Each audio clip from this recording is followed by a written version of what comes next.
اس کے لیے اپنا ٹائم ٹیبل بنانا شروع کر دیتے ہیں کہ جناب میچوں کو دیکھنا ہے، اس کا ٹائم ٹیبل کیا ہونا چاہیے۔ اپنی کچھ شادی کا معاملہ ہے، اس کے لیے کئی مہینے پہلے سے جو ہے وہ تیاری شروع ہو جاتی ہے۔ وہ اللہ کے بندو، اللہ کے رسول صلی اللہ علیہ وسلم اور صحابہ کرام کو یہ اتنی بڑی نعمت ہے، اس کے لیے دعائیں کیا کرتے تھے کہ ہمارے پروردگار رمضان المبارک کو ہمارے لیے خیر و عافیت سے لے آ۔ کیوں؟ کیونکہ اس رمضان المبارک کے مہینے میں اللہ رب العالمین وَذَلِكَ فِي كُلِّ لَيْلَةٍ فرمایا کہ ہر رات اللہ رب العالمین کی طرف سے بندوں کو آزادی کے پروانے ملتے ہیں جہنم سے، اور جنت میں داخلے کے سرٹیفکیٹ اور ٹکٹ اللہ تعالیٰ کی طرف سے عطا کیے جاتے ہیں۔ اور اسی حدیث کا دوسرا حصہ ہے، اللہ رب العالمین ایک فرشتے کو مقرر کرتے ہیں، وَنَادَى مُنَادٍ، اور ایک پکارنے والا پکارتا ہے، روئے زمین پہ بسنے والے ہیں لوگوں، یا باغی الخیر اقبل، اے نیکیوں کے طالب، اے نیکیاں کرنے والے، ادھر آ اور دوڑ اور جلدی کر، کیونکہ اس سے زیادہ سنہری موقع تمہیں اور کوئی نہیں ملے گا۔ کیوں نہیں ملے گا؟ کیونکہ آپ صلی اللہ علیہ وسلم نے فرمایا کہ اس مہینے کے اندر ہر نیکی جو ہے اس کا اجر بہت ہی زیادہ بڑھا دیا جاتا ہے۔ ہر نیکی کا اجر خالق کائنات، مالک کائنات اس کو کئی گنا بڑھا دیتے ہیں۔ فرمایا حتی الی 700، یہاں تک کہ 700 گنا تک۔ آپ نے ایک نفل پڑھا ہے، اللہ پاک 700 نوافل کا ثواب، اور یہ اس قدر زیادہ کہ یا باغی الخیر، اے نیکیوں کے طالب اقبل، آج دوڑا اور اپنے معمولات کے اندر تبدیلی پیدا کر اور ثابت کر دے کہ یہ گھر مسلمان کا گھر ہے، جس کے اندر رمضان کے استقبال کے لیے تیاریاں ہو رہی ہیں، جس گھر کے اندر ایک ٹائم ٹیبل تیار کیا جا رہا ہے، جس گھر کے اندر قرآن کی تلاوت کے اہتمام کے لیے تیاری ہو رہی ہے، جس گھر کے اندر صدقہ و خیرات کے لیے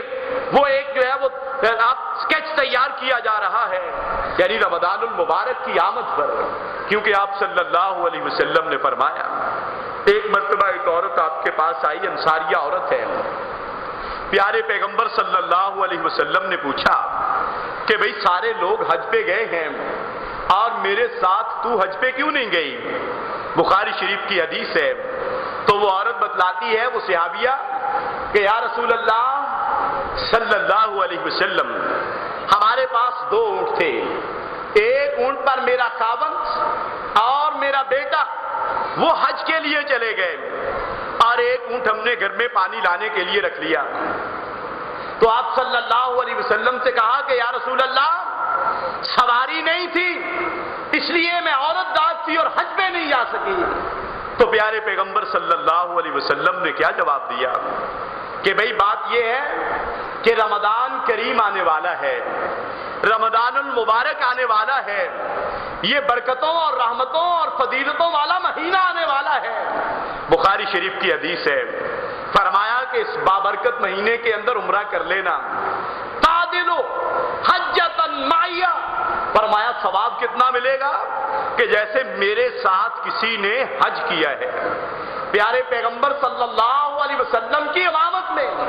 نبی کریم صلی اللہ علیہ وسلم کے ساتھ آج کا مسلمان پریشان تو ہوگا کہ آج پیارے پیغمبر نہیں ہیں، وہ صحابہ اکرام اور رتبہ لے گئے، وہ مقام اور مرتبے لے گئے، پیارے پیغمبر صلی اللہ علیہ وسلم کے ساتھ حج کیے، روزے رکھے، عمرے کیے، لیکن آپ نے فرمایا کہ اس مہینے کے اندر وہ نیکیوں کا اجر و ثواب کتنا بڑھ جاتا ہے۔ آپ نے فرمایا کہ اگر کوئی بندہ عمرہ کر لے تو اس کا اجر اتنا زیادہ، اس کی فضیلت اتنی زیادہ بڑھ جاتی ہے۔ فرمایا تعدلو حجۃ معیہ، کہ گویا کہ اس نے حج کیا میرے ساتھ، پیارے پیغمبر صلی اللہ علیہ وسلم نے فرمایا۔ اور اسی حدیث مبارکہ کا اگلا حصہ ہے، آپ نے فرمایا صوم لی، خالق کائنات مالک کائنات ارشاد فرماتے ہیں کہ الصوم لی وانا اجزی بہ، کہ یہ جو باتیں ہیں نا کہ ایک ایک نیکی کے 10 جو ہے وہ بدلے میں نیکیاں ملیں گی، اور ایک ایک نیکی کے بدلے میں 100 گنا ثواب ملے گا،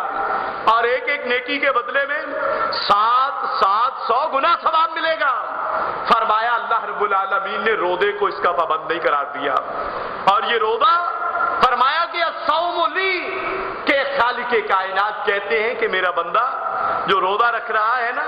یہ صرف میرے لیے رکھ رہا ہے، وَأَنَا أَجْزِي بِهِ، اور اے میرے بندے اب تو پھر دیکھنا میں اس کا کیسے بدلہ عطا کروں گا تمہیں، اور اس کا بدلہ کتنا عطا کروں گا۔ اور پھر نبی کریم صلی اللہ علیہ وسلم نے ارشاد فرمایا، بخاری شریف کی حدیث ہے، آپ نے فرمایا کہ کل قیامت والے دن روزہ دار آدمی فرحت عند لقاء ربہ، اس بندے کے لیے کیسی بڑی خوشی ہوگی جب وہ اپنے پروردگار سے ملاقات کرے گا، اور اللہ پاک اس کو روزے کا اجر و ثواب اور روزے کے انعامات اور اکرامات سے نوازیں گے، تو اس بندے کے لیے بہت زیادہ خوشی کا سما ہوگا۔ اس لیے آپ نے فرمایا کہ روزہ ایک ایسا نیک عمل ہے کہ کل قیامت والے دن خالق کائنات مالک کائنات کی بارگاہ کے اندر یہ سفارش کرے گا بندے کی، روزہ الصوم والقرآن، اور ایک حدیث کے اندر الصیام والقرآن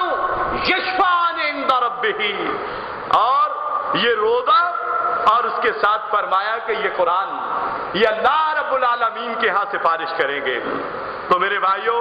ذرا اندازہ لگائیے کہ وہ وقت کتنا کٹھن ہوگا کہ یوم یفر المرء من اخیہ، کہ وہ دن تو اتنا سخت دن ہوگا، وہ دن تو اس قدر کٹھن دن ہوگا، وہ دن تو اس قدر انسان کو پریشان کر دینے والا دن ہوگا کہ انسان اپنے پسینے میں شرابور ہوگا۔ آپ نے فرمایا کسی کے پیروں تک پسینہ، کسی کے گھٹنوں تک پسینہ، کسی کی ناک تک پسینہ، اور کوئی بندہ جو ہے وہ اپنے کانوں تک اور اپنے پسینے کے اندر شرابور اور ڈوبا ہوا ہوگا، اور اللہ کے پیغمبروں کے پاس ساری دنیا کے لوگ جائیں گے اور وہ کہیں گے کہ بھئی نفسی نفسی۔ آج ہم کسی کے کام آنے والے نہیں ہیں، آج ہم آپ کی سفارش اور شفاعت نہیں کر سکتے، ہمارا پروردگار بڑے غصے میں ہے، ہمارا رب ہمارا خالق و مالک بڑے جلال میں ہے، آج ہم آپ کی سفارش نہیں کریں گے۔ اور اس کٹھن موقع پہ کہ جب یوم یفر المرء من اخیہ، کہ جس دن ایک بھائی جو دنیا کے اندر اپنے بھائی کے کٹ برنے کے لیے تیار ہو جاتا ہے، فرمایا یوم یفر المرء من اخیہ، بھائی اپنے بھائی سے دوڑے گا۔ وہ اللہ کے بندوں ذرا تصور کی دنیا میں جاؤ اور اس قیامت کے دن کے منظر کو دیکھا کرو اور اسے یاد کیا کرو کہ یوم یفر المرء من اخیہ، بھائی بھائی سے دوڑے گا، ایک نیکی آدھی نیکی دینے کے لیے تیار نہیں ہوگا۔ یوم یفر المرء من اخیہ وامہ وابیہ، اور وہ ماں جو ساری ساری رات اپنی اولاد کی تکلیف کی وجہ سے جاگ کے گزار دیا کرتی تھی، اور ساری ساری رات خود گیلے بستر پہ لیٹ جاتی اور بچے کو کبھی دائیں کبھی بائیں، اور جب سارا بستر گیلا کر دیتا تو وہ ماں اسے اپنے سینے سے لگا لیتی، اور وہ ماں جو اپنے بچے کی معمولی سی تکلیف کو برداشت نہیں کرتی تھی، تو خالق کائنات نے قیامت کے دن کا منظر جو ہے ہمارے سامنے پیش کیا۔ سورہ انس کو آپ پڑھ لیجئے، اللہ پاک نے فرمایا یوم یفر المرء من اخیہ وامہ، اور ماں بھی اس دن جو ہے وہ دوڑے گی بندے کی، بچے کی، اپنی اولاد کی سفارش نہیں کرے گی، اپنی اولاد کے لیے کچھ نہیں کرے گی۔ وابیہ، اور وہ باپ جو دن رات اپنے خون اور پسینے کی کمائی اپنی اولاد کے لیے کرتا تھا کہ میری اولاد کسی مقام پہ چلی جائے، میری اولاد کو کوئی تکلیف نہ دیکھنی پڑے، میری اولاد کسی نعمت کو نہ ترسے، اپنی خوشیاں اس نے جو ہے وہ قربان کر دی، اپنی دن کو قربان کر دیا، اپنے رات کے آرام چین اور سکون کو جو ہے اس نے قربان کر دیا اولاد کے لیے۔ لیکن قیامت کا دن ہوگا یوم یفر المرء من اخیہ وامہ وابیہ، اللہ کے بندوں نہ ماں اور نہ باپ کوئی خالق و مالک کے سامنے نہیں جائے گا، وصاحبتہ وبنیہ،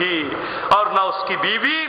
اور نہ انسان کی اپنی اولاد جس پہ انسان کو بڑا مان تھا، جس کے بارے میں انسان دنیا کے اندر پھولا نہیں سماتا تھا، جس کی قوت اور طاقت کی وجہ سے معاشرے کے اندر گلیوں اور بازاروں میں اور مجلسوں میں سر اونچا کر کے بیٹھا کرتا تھا، فرمایا اس دن وہ اولاد وہ بھی انسان سے دوڑے گی